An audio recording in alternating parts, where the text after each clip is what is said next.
for.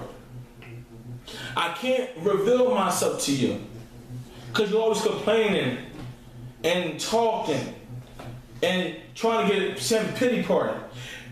Jesus reveals himself to us in the toughest times because we can clearly see him more. He won't reveal sometimes. He reveals sometimes when things are going good. He'll reveal us. But when the things are getting real heated and they're real tough, he will show us his power. And not only show the power, but we will see it at work. See, when everything's going good in life, you will see God's power. But when things hit the fan, bills are sky high, debt, marriages, relationships, children, sickness, diseases, you see his power work.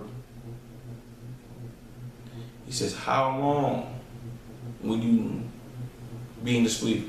How long will you believe? How long will you think to doubt me?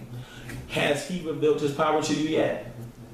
Do you desire to feel the effects of what the prison guard felt? He said, praise me in the tough times. Praise me in the middle of all your situations. I will show you my power. He says, be still and know that I am God. I will be exalted. He tells him in Isaiah, he says, I will not yield my glory to another. I'm going to show you my power. Egypt, but Light and Gershom. I bloodied all the Nile. I bloodied the Nile up. I fed 5,000 plus with just a little bit of fish and bread. I walked on water when there was a storm. I slept in a ship when the waves, when the storm was turbulent. I am just that powerful. I took a beating and I did not utter a word. He wants to reveal himself to you. The power of him. We read in Matthew 17, verse 1 to 9, Jesus takes the three up to the mountain and he meets with Moses and Elijah. Okay? Peter says at the scene is, well, Lord, let's build a temple, 3 tabernacles for you, Elijah, and Moses. God comes down and says to him, this is my beloved son, who I'm well pleased with him. Listen to what he had to say. They fearfully fell on the ground. Jesus walks over to them, touches them, and said, come on, do not tell no one about this until I have gone. When they walked up on the mountain, Jesus transforms into his original self. He transformed into his original position. He reveals to the three his position. What does that mean? His glory, his power.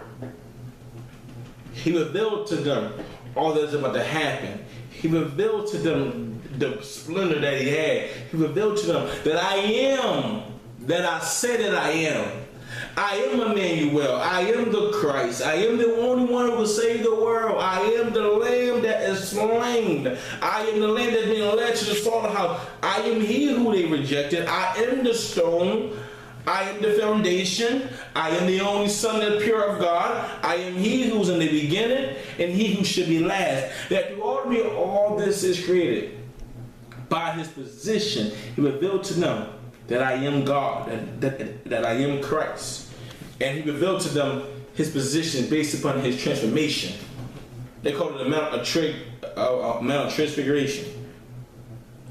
Christ says, stop comparing me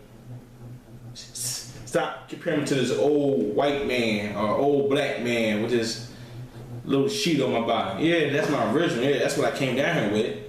But you got to see me in my original form. You got me walking around with a cane in my hand like I'm Moses. I didn't need that.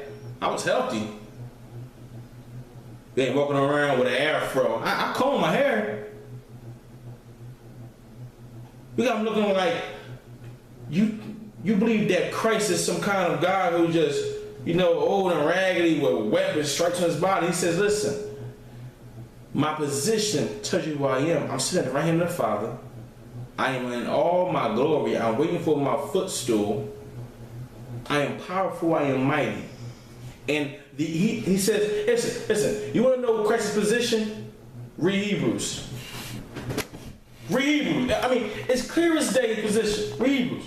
He says this, Joshua, Moses, Abraham, the priests, the Levites, King Melchizedek, the priests of the earth, and all men. He said, all 7 kingdoms, he said, I am greater than all of them, and they are subjected to me. Even the angels bow down at me.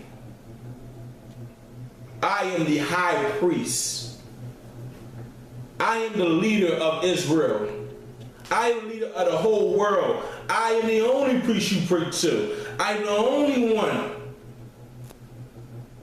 His position matters. He wants to reveal to you his position. Paul, what position? How he is positioned in your life. Do you got walking around with a cane looking like he need a haircut real bad?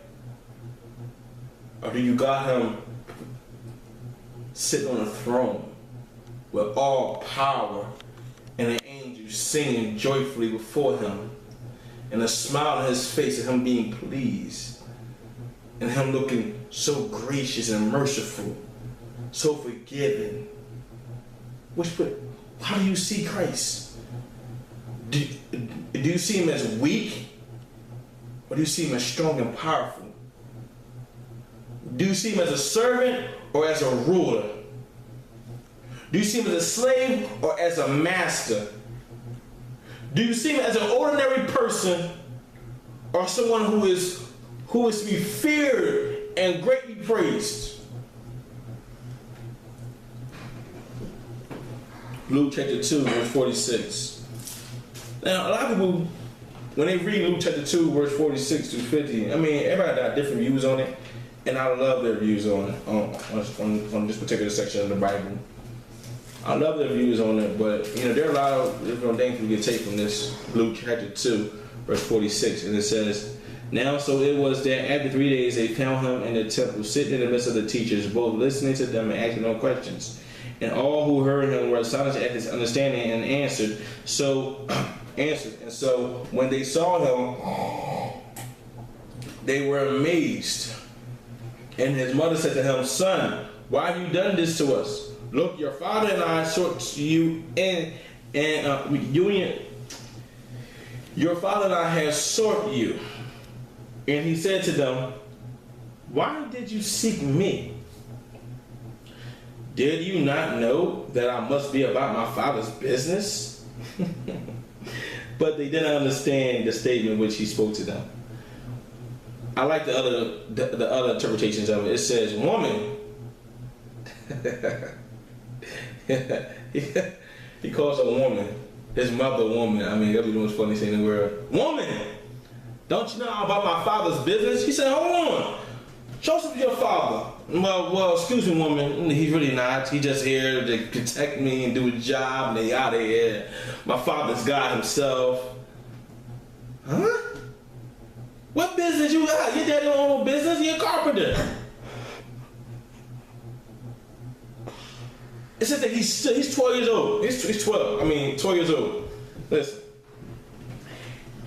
He's 12 years old, standing in front of doctors and lawyers and priests of the doctrine who are so intel with all the prophets, and he's telling them things about the prophets, of Isaiah and Jeremiah and Ezekiel and Samuel and David, and they're astonished, like, who are you? You're only 12 years old. He revealed to them. He said this, check yourself. He says, check yourself. What? Check what? Check your mindset. Because I'm young, you said I don't know Christ. Because I'm 15 years old, I don't know how to pray. He wants somebody to check your mindset.